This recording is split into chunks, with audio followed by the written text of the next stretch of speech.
Grande parte da liderança da Força Aérea Iraniana foi eliminada em uma ação militar com mais de 100 drones e 200 caças de Israel. Ataque também atingiu instalações nucleares no Irã. A correspondente do Jornal da Oeste para o Oriente Médio atualiza as informações. E a gente vai entender aqui com a Desirê como que repercutiu a Operação Leão em Ascensão. Bom, primeiro é importante a gente aqui, antes de dar boa tarde para a nossa querida Desirê, é importante aqui ela passar para a gente uma situação, ela está num bunker nesse momento, está protegida, está segura. E aí, Desirê, a minha primeira pergunta para você e o meu boa tarde também é justamente em relação a essa situação, como estão as coisas por aí. Seja bem-vinda ao Jornal da Oeste.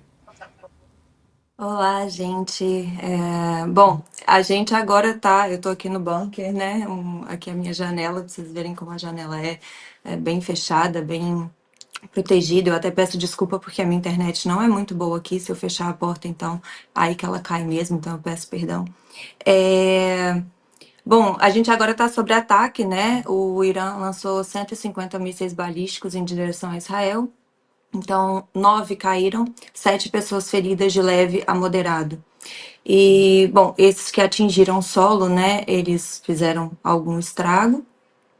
A gente ainda não sabe todas as consequências disso.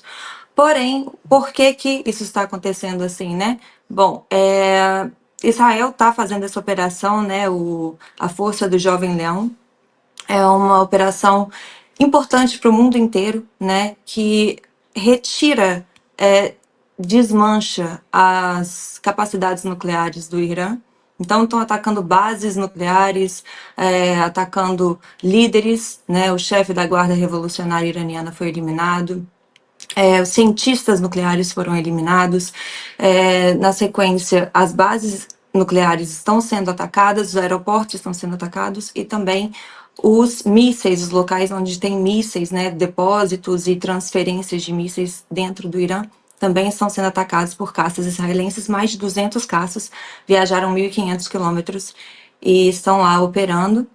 E essa é a resposta iraniana, a gente está aguardando, né? Eu estou aqui no bunker, apesar de terem dito que a gente pode sair e ficar um pouco longe, mas eu não ia conseguir trazer tudo, se fosse o caso de novos alarmes.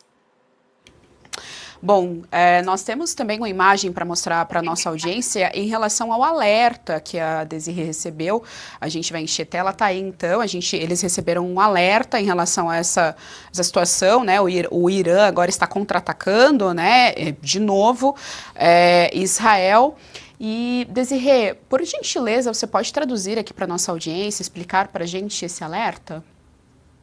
Bom, esses são os alertas máximos. Esses são hackeados por Israel, né? Assim dizendo, porque ele entra no seu celular e não tem o que fazer. Por exemplo, se ele entrar aqui agora, eu estou no meu celular, eu não tenho o que fazer, a minha tela ela congela nessa mensagem. Então, esses alertas máximos, eles dizem para a gente ir para um local seguro e verificar quais são as diretrizes de defesa da IDF. Então a gente tem que entrar, né, na internet ou olhar na televisão quais são as diretrizes. Se é ficar próximo a um bunker, se é já ir para o bunker imediatamente. Então, essas são as mensagens de alerta extremo. Olha só, e não será por falta de aviso que a ditadura iraniana irá sucumbir aos ataques dos aliados de Israel. Donald Trump soltou a informação de que outros ataques estão planejados que serão ainda mais fortes. E nós vamos acionar o correspondente internacional Ivan Kleber, que está se juntando aqui conosco para contar o que o presidente, aliás, para falar a respeito dessa fala categórica do presidente, que é aceitem um acordo antes que não reste nada. Ivan Kleber, boa tarde. Nós estamos com a nossa correspondente também no Oriente Médio, Desirê Rugani. Seja bem-vindo ao Jornal da Oeste. Olá, Geisiane. Uma saudação especial a toda a audiência do Jornal da Oeste aqui. E, Desirê, desejo aí que fique tudo bem, que você possa retornar ao seu lar o quanto antes, é o que nós que estamos aqui estamos torcendo, né? Bom, Geisiane, realmente a operação de Israel foi um ataque muito forte que a gente viu ontem à noite, mas oficiais americanos, eu consegui verificar isso com algumas fontes, acreditam que o ataque mais forte de Israel deve ainda acontecer, que o ataque que nós vimos ontem, no final do dia 12, aí, no começo do dia 13, foi uma espécie de preparação para o grande ataque que deve acontecer nas próximas horas, dias. As forças da IDF já confirmaram que esta não é uma operação de horas, e sim que pode durar dias e até mesmo semanas. chama atenção que nós vamos aí para daqui a pouco 24 horas de ataque, já são 20 horas aproximadamente que Israel está atacando o Irã, mostra uma capacidade de inteligência e de poder, né, de fogo muito grande. E, enquanto isso, agora, como a Desirê bem trouxe as informações, o Irã contra-atacou Israel em alvos diferentes, que Israel geralmente ataca objetivos militares, né? Parece que o Irã não usa a mesma régua. Mas, enfim, e estamos aí nesse clima de tensão. Donald Trump fez esses comunicados, de manhã cedo ele avisou o regime iraniano que ainda ali existia uma possibilidade para voltar para a mesa de negociação, mas acredito que a essa altura, Geisiane, não temos mais tanto espaço para diplomacia, e Israel está decidida a eliminar a ameaça nuclear iraniana e também o alto comando da Força Revolucionária e da Guarda Revolucionária do Irã, Geisiane. O Ivan trouxe uma informação importante aqui para a gente. Israel atacou as bases nucleares do Irã. Enquanto isso, o contra-ataque é em regiões onde tem civis. Por isso mesmo, a nossa correspondente está num bunker nesse momento se protegendo. Então, a gente já nota aí que há uma diferença, né, do ataque, o que é você desmobilizar uma ditadura que tem bombas nucleares, armas nucleares, que é um risco para o mundo inteiro, ao passo que o Irã é uma vingança, né, uma espécie de vingança. Não é isso, Desirê? Desirê, antes de passar novamente a palavra para você, a Vivi trouxe uma informação importante aqui, que você também pode explicar aqui para nossa audiência em relação a um vídeo de vingança do Irã. O Irã, ele é um propagandista, né? Eles têm esses vídeos de o que eles vão fazer, as vinganças que eles vão fazer. O Khamenei é o líder supremo do Irã, está fazendo diversas ameaças a Israel, dizendo que Israel abriu as portas do inferno contra ele mesmo.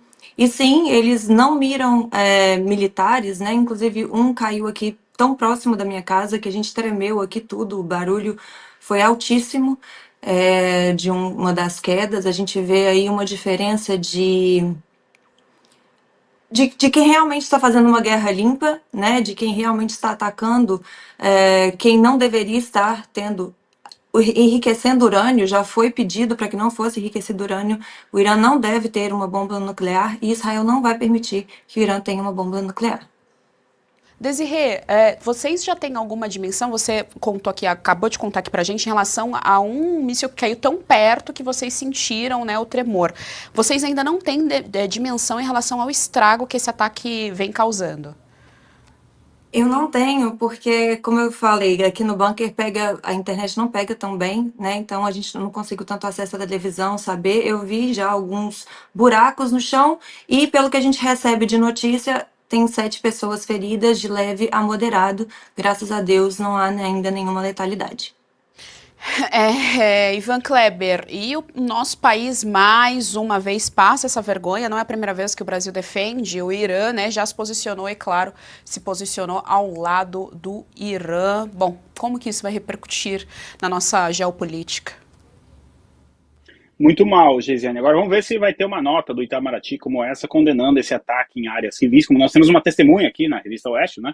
A nossa correspondente em Israel, a Desirê. Vamos ver se vai ter uma nota semelhante a essa do Itamaraty. Só que, pelo menos, Geisiane, ficou explícito agora o quão isolado o Brasil está nessa questão. Isso porque eu tenho informações aqui que França, Alemanha e Reino Unido condenaram o ataque iraniano contra Israel.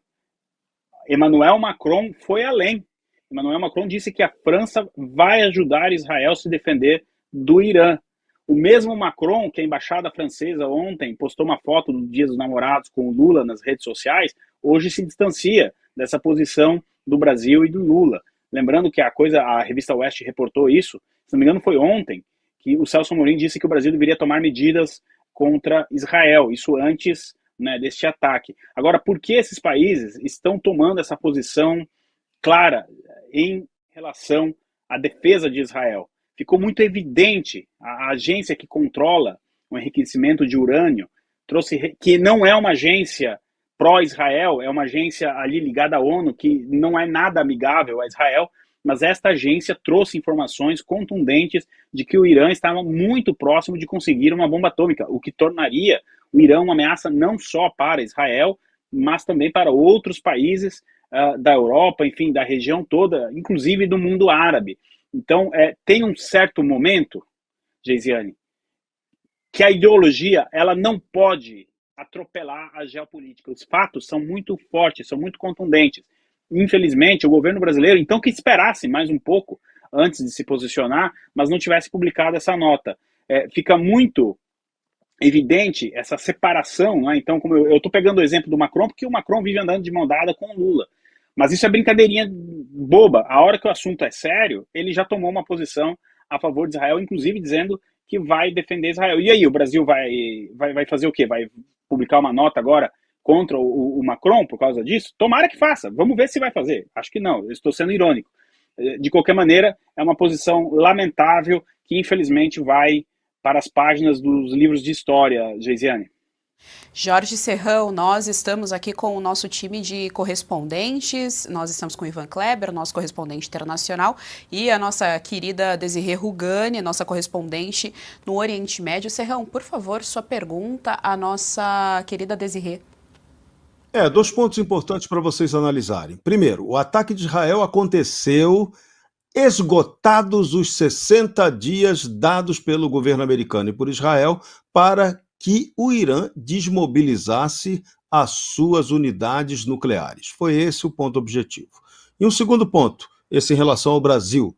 O grande Celso Amorim disse que o governo brasileiro, o governo Lula, estava avaliando medidas contra Israel nas relações militares. Como vocês estão avaliando que Israel vai apreciar essa medida? O Exército Brasileiro estava para comprar equipamentos de Israel e parece que agora não vai comprar mais porque Lula não quer.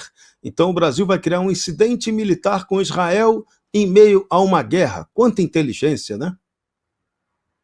É sempre uma tristeza, né? Quando a gente vê um país, o meu país, rompendo, tentando romper e fazendo o impossível, né, para romper ligações com um país como Israel, que luta pelo futuro, que luta pela prosperidade, que, enfim, traz invenções que são benéficas para o mundo inteiro. E é isso. Infelizmente, na verdade, graças a Deus, o Brasil não é o foco de Israel, né? Então, querem cancelar, cancelem. Eu tenho certeza que tem outros países muito interessados no sistema de defesa israelense.